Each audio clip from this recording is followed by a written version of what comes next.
कथा का प्रारंभ हुआ है और कथा क्यों सुननी ये आपने सुना। आज की कथा का सार पहले तो ये है कि हमें अपने कर्म फल भोगने पड़ते हैं। भोगने के लिए या तो अगला जन्म होता है या हम किसी प्रेत योनि आदि में चले जाते हैं या नरक स्वर्ग जाते हैं। जिसको इस बात पर भरोसा नहीं है वो आध्यात्मिक नहीं हो सकता। प्रेस के लोगों ने पहले यही खोज की कि जन्म होता है कि नहीं, और जहां कोई ऐसी कहानी सुनने को मिली कि फला जगह एक पुत्र पैदा हुआ जिसने पूर्व जन्म की बातें बताई और वो सच निकली। अपनी पुरानी पत्नी को जान जाना, पुरानी लाइसेंस को बताना कहाँ रखी है और वो वहीं निकले, और हम कैसे मरे, ये सब जब बताते हैं तो ये सिद्ध हो जाता है कि पहला जन्म था, मृत्यु के बाद दूसरा जन्म हुआ है। बहुत लोग पुनर्जन्म नहीं मानते, नास्तिक तो मानते नहीं। वो कहते हैं यावत जीवेत सुखम जीवेत ऋणम कृत्वा घृतम पीवेत, माने लगभग धुंधकारी। धुंधकारी माने क्या? जो पाप नहीं माने, मनमानी करे, कुछ भी करे।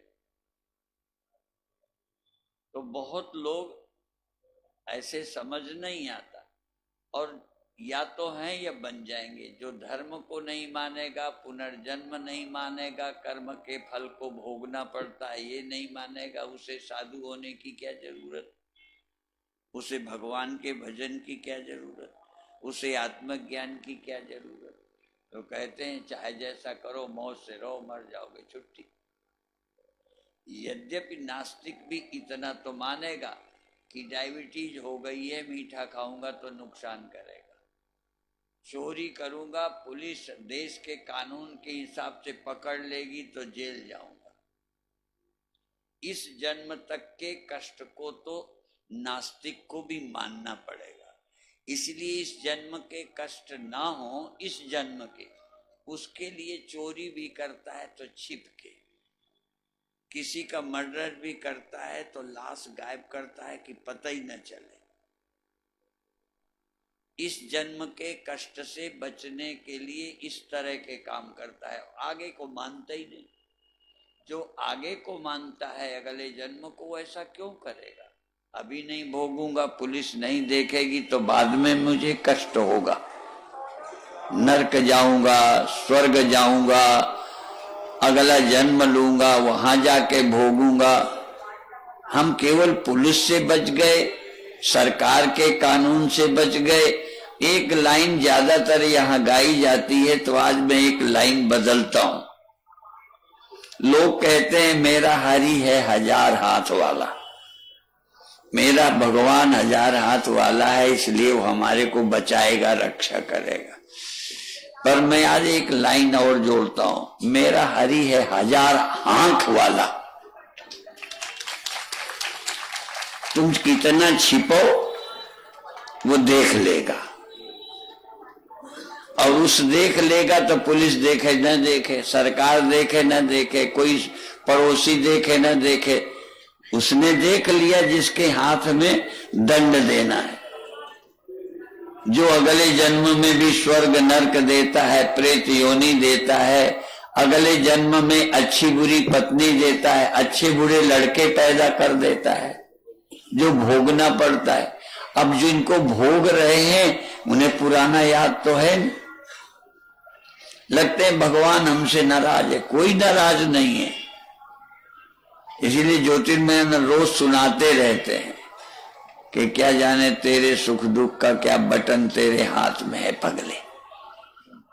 और असल में क्या है, अब नहीं है इस समय तुम्हारे, पहले जन्म का जो कर आए हो अब तुम्हारे हाथ में बटन नहीं है कि तुम चाहो तो इससे मुक्त हो जाओ। हाँ, आगे न करो, आगे न भोगना पड़े तो सावधान हो जाओ। ये तो है आपके हाथ में, पर पुराना वाला माफ हो जाए ये आपके हाथ में नहीं है। पर लोग यही चाहते हैं कि ये अब ये ना हो, ये हम बच जाएं, ऐसा हो जाए। और फिर आप ज्यादातर क्या है, इस जन्म में गलती करते हो उससे बच जाऊं कोई ना देखे, ये सोचते हो, बस इससे ज्यादा उपाय कोई नहीं करते हो। सोचते हो ये न देखेगा तो हम बच जाएंगे। तो जो बच गए ना, यदि देख लेता तो इसी जन्म में निपट जाता। नहीं देखा है तो समझो अगले जन्म वो सब हाँ आपका स्टोर है, संचित है, वो जमा हो गया, मिलेगा। इसलिए आज की कथा का बहुत बड़ा महत्व है कि पहले ये विश्वास और पुनर्जन्म सिद्ध हो, प्रेत योनि सिद्ध हो। अब भागवत में है कि आदमी प्रेत योनि में भी जाता है, और वो जब तक मनुष्य देह ना पाए या विशेष ना हो वो कथा कैसे सुनेगा, और सुनेगा नहीं तो तरेगा कैसे। इसलिए आज की कथा का ये भी महत्व है कि जब ऐसा व्यक्ति सुनेगा जो किसी इतना पापी, जो किसी ऐसे अनुष्ठान से नहीं तरा, वो भागवत से तर जाएगा। इसलिए भागवत का महत्व ज्यादा है। तो जरूर सुनना, पता नहीं हम कौन पहले के रहे हैं, ठीक है। तो मुख्य विषय है आर्य समाज के एक बहुत जलंधर में थे, वो पुनर्जन्म की सैकड़ों कथाएं अपनी पुस्तक में संग्रह की हैं। ये क्या जरूरत थी? वो इसलिए कि जब पुनर्जन्म सिद्ध होगा, कर्म फल भोग सिद्ध होगा, तो अपने आप बचने का उपाय करोगे, पाप से बचोगे। पुलिस के द्वारा उतना नहीं बच सकते, नेताओं से नहीं बच सकते। अब नेताओं को क्या डरेंगे? जैसे सामूहिक बलात्कार। अच्छा ये बताओ, अब से 50-100 साल पहले सामूहिक बलात्कार कोई कर पाता? इतनी शर्म थी। पर चोर चोर मौसेरे भाई इकट्ठे, कितनी शर्म की बात है, इकट्ठे कई लोग। तो ये क्या है? ऐसे ही नेताओं का तब डर था जब नेताओं का चरित्र ऊंचा था। हजारों साल पहले राजाओं से लोग डरते थे, अब नेताओं से कोई डरते नहीं, जानते ये भी भ्रष्ट है, तो हमारी भी हिम्मत पड़ जाती है। इसलिए समाज के लिए पहले और अब में बड़ा फर्क पड़ गया।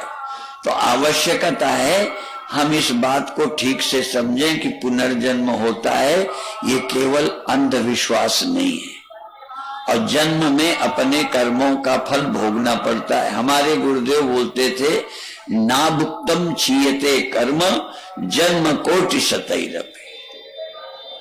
बिना भोगे हुए कर्म का भोग समाप्त नहीं होता, भोग लेने पे समाप्त होगा।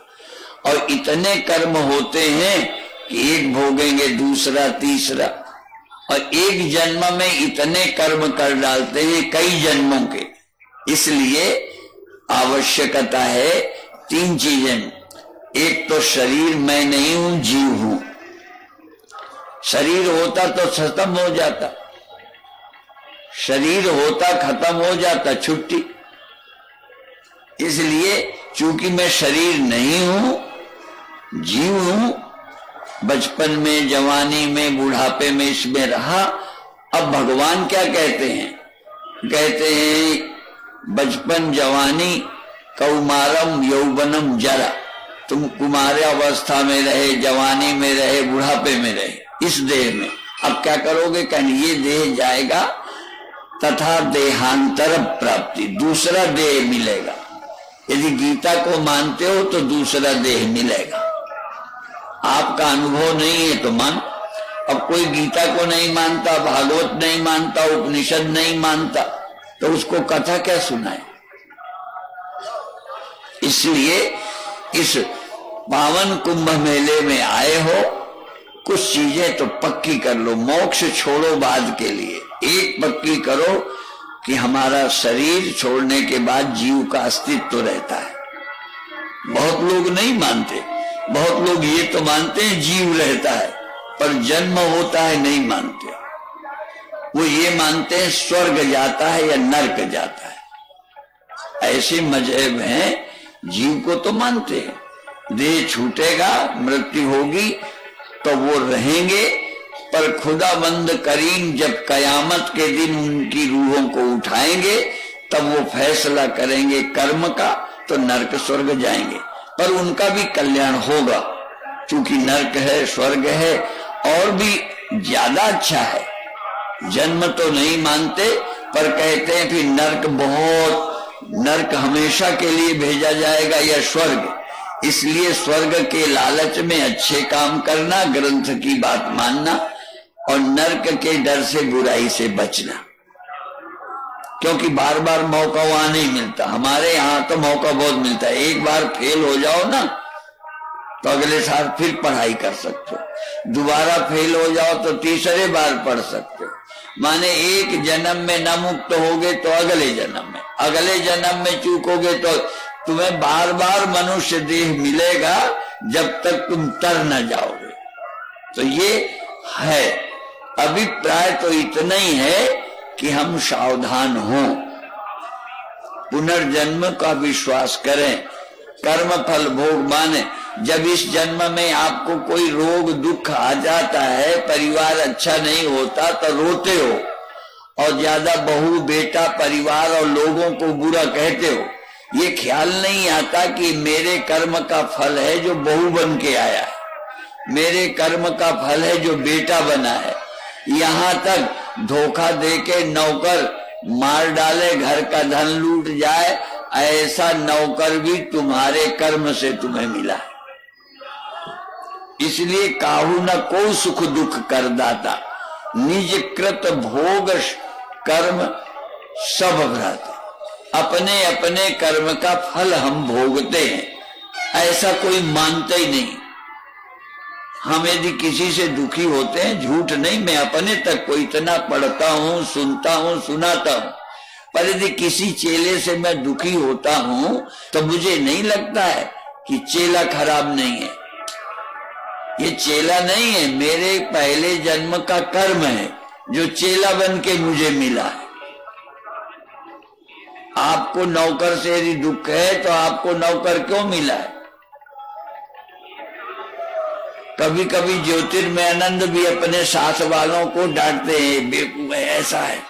तो ये भी नहीं सोचते होंगे कि मेरे भी कुछ कर्म है जो ऐसे साथी मिल जाते। बड़ा मुश्किल है, ये खोपड़ी में धंसता ही नहीं कि मेरा कर्म मुझे मिला है, चाहे ड्राइवर के मिला बन के मिला है, चाहे चेला बन के मिला है। तो हम तो अपनी छाती यही मान के ठंडी कर लेते हैं कि हमारा हिसाब हमें निपटाना ही पड़ेगा। कई लोग ये भी पूछते हैं कि ये महात्माओं को ज्यादा दुख क्यों हुआ, ये भजन कर रहे हैं ये। तो मैं कहता हूं, जो नौकर छुट्टी लेके जाता है, फिर आता है, फिर छुट्टी लेके जाता है, उसका पूरा हिसाब नहीं किया जाता। जो नौकर कहता है मैं अब काम छोड़ दूंगा, आपके यहाँ मुझे नहीं नौकरी करनी, उसका पूरा हिसाब किया जाता है। तो जो लोग अब दुनिया में नहीं आना चाहते, ऐसे ज्ञान मार्ग में चलने वालों का पूरा हिसाब करके भगवान छुट्टी करता है। इसीलिए ज्यादा भोगना पड़ता है बड़े बड़े ज्ञानियों को, क्योंकि पुराना हिसाब तो करना ही पड़ेगा, नया आगे नहीं जन्म आओ, नहीं आओ। इसलिए ये संदेह मत करो कि ये ज्ञानियों को क्यों तकलीफ होती है। ज्ञानियों का तो ज्यादा ही होती है, क्योंकि अगले जन्म में ये आएंगे नहीं, भगवान के ईश्वर के बाड़े के बाहर चले गए। क्योंकि उसकी कंट्रोल ईश्वर की तभी तक है जब तक वो दुनिया में आता है। ईश्वर के पार चले गए, वहां ईश्वर की कोई चलती नहीं, इसलिए पूरा हिसाब करके छोड़ेगा ज्ञानियों का। और कई लोग इसी डर से ज्ञान मार्ग में भी नहीं आते, डरते हैं कि कहीं पूरा हिसाब न करना पड़े। पर डरो मत, पूरा हिसाब तो होगा, लेकिन सदा की छुट्टी तो हो जाएगी। इसलिए हम लोग पुण्य को महत्व नहीं देते। फिर ध्यान देना, पुण्य से स्वर्ग मिलेगा, पुण्य से अगला जन्म अच्छा मिलेगा, पाप से बुरा शरीर मिलेगा, नरक जाएंगे, लेकिन मोक्ष नहीं मिलेगा। इसलिए नास्त्य अकृता कृतेन परीक्ष लोकान कर्मचितान ब्राह्मणों निर्वेद मायान नास्त्य अकृता कृतेन तद विज्ञानार्थम सगुरुमेवाभिगच्छेत समित पाणी श्रोत्रियम ब्रह्मनिष्ठम। देख लो कर्म से क्या क्या होगा। कर्म से स्वर्ग मिलेगा, कर्म से नरक मिलेगा, कर्म से अगला जन्म मिलेगा, मोक्ष नहीं मिलेगा। मोक्ष तो सत्संग से ही, कथा से ही मिलेगा। इसलिए आत्मज्ञान से हमारा मोक्ष होता है। शरीर तो ज्ञानी का भी छूटेगा पर देह नहीं मिलेगा। इसलिए भगवान ने कहा माम उपेत्य तु कौन्तेय पुनर्जन्म न विद्यते। फिर उसका दोबारा जन्म नहीं होता, जो परमात्मा कहते मुझे पा जाता है। अभी देह तो मिला, परमात्मा नहीं, परिवार मिला, परमात्मा नहीं, पद मिले, परमात्मा नहीं, कई बार साधु वेश मिला पर परमात्मा नहीं। और परमात्मा नहीं मिलेगा तो फिर आना पड़ेगा। साधु भी पुण्य करेंगे, भंडारे चला रहे हैं, यदि तत्व ज्ञान नहीं है, क्रियमाण समाप्त नहीं है, कर्तापन नहीं खोया, भंडारे चलाते अपन कर्ता नहीं है, नहीं तो हमें भी आगे भोगना पड़ेगा। भले अच्छा मिलेगा, भंडारा करेंगे तो अच्छा मिलेगा।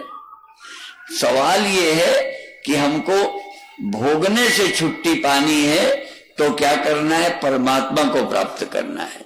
और परमात्मा को प्राप्त करने से कर्तापन की निवृत्ति हो जाती है। और कर्तापन की निवृत्ति होने से संग्रह होना, संचित होना बंद हो जाता है। क्रियमाण गया, संचित गया, प्रारब्ध भोग के छुट्टी हो गई, तब न सा पुनरावर्तते। ऐसा ज्ञानी फिर लौट के नहीं आता। तो अब इस कुंभ में आए हो, जो आपकी योजना हो। यहां ये नहीं है कि अब हम भंडारे नहीं चल रहे हैं, पर उनमें कर्तापन नहीं, कोई कामना नहीं, कोई कामना नहीं है, ठीक है। और जो कामना से करोगे तो पुण्य होगा। इसीलिए यहां तक कह दिया कर्मण्येवाधिकारस्ते मा फलेषु कदाचन। तुम फल पर अधिकार मत करो, फल की कामना ही न करो, अच्छे काम करो। तो क्या होगा? अच्छे काम करोगे, पवित्र काम करोगे, स्नान करोगे, निष्काम करोगे तो आपका चित्त शुद्ध होगा। और चित्त शुद्ध होगा तो कथा आपके हृदय में बैठ जाएगी।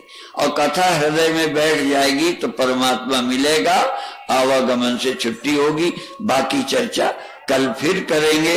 अब रोज कथा में आकर सुनो। ओम शांति शांति शांति।